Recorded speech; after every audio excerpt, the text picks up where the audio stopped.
Dados do Ministério Público do Trabalho e da Unicef revelam que na cidade de São Paulo, a pandemia do novo coronavírus fez aumentar o trabalho infantil durante os meses de abril e julho deste ano.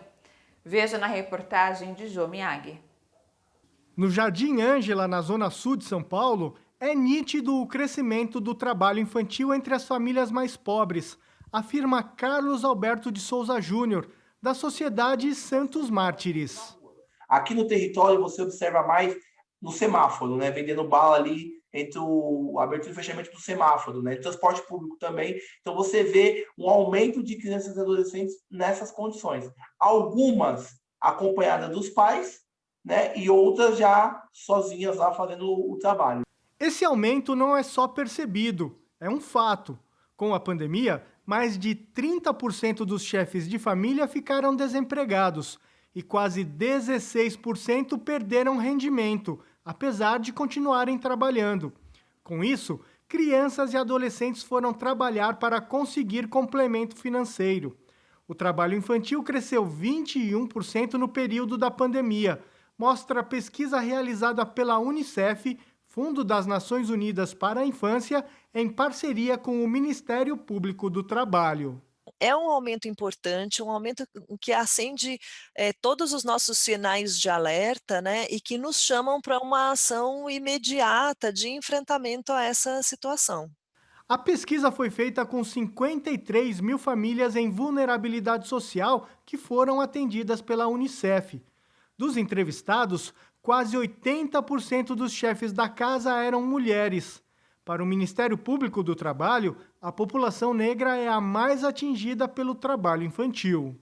Quando nós olhamos para esses dados dessas famílias, desses trabalhadores que estão nessa condição mais perversa de trabalho e sem direitos assegurados, né, a grande maioria é população negra. Então, a gente também consegue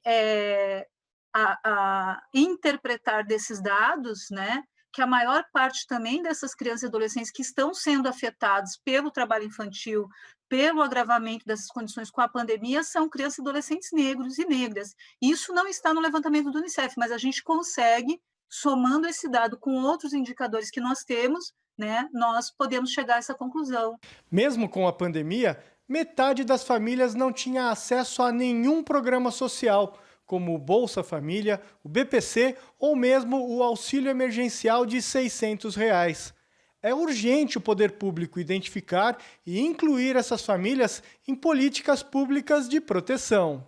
E o investimento não pode ser só pensado naquele menino que está na situação, porque por trás daquela criança tem uma família, tem uma sociedade em volta dela, que a gente também precisa pensar políticas públicas de prevenção e de combate. Uma primeira coisa é ir atrás dessas famílias. Achar essas famílias que não estão nem em nenhum desses programas de renda para poder incluí-las. Então, a Secretaria de Assistência Social, por exemplo, desenvolveu uma iniciativa de fazer mutirões para que as famílias pudessem ser apoiadas para a inserção na Bolsa Emergencial, né, no auxílio emergencial. Então, essa é uma medida, por exemplo, que precisa ser reforçada, né? Essa inclusão das famílias nesses programas. As políticas de proteção social, elas precisam olhar para todos esses setores, para o setor de cultura, para o setor de esporte, né? Então, hoje, por exemplo, se a gente for para um determinado território, você vai ver que tem equipamentos culturais praticamente não são utilizados, ou que você não tem uma programação constante de formação, por exemplo, esportiva, né? Ou se tem, as vagas não são suficientes. Então, assim, precisa ampliar essas políticas, né? Precisa ampliar essas vagas.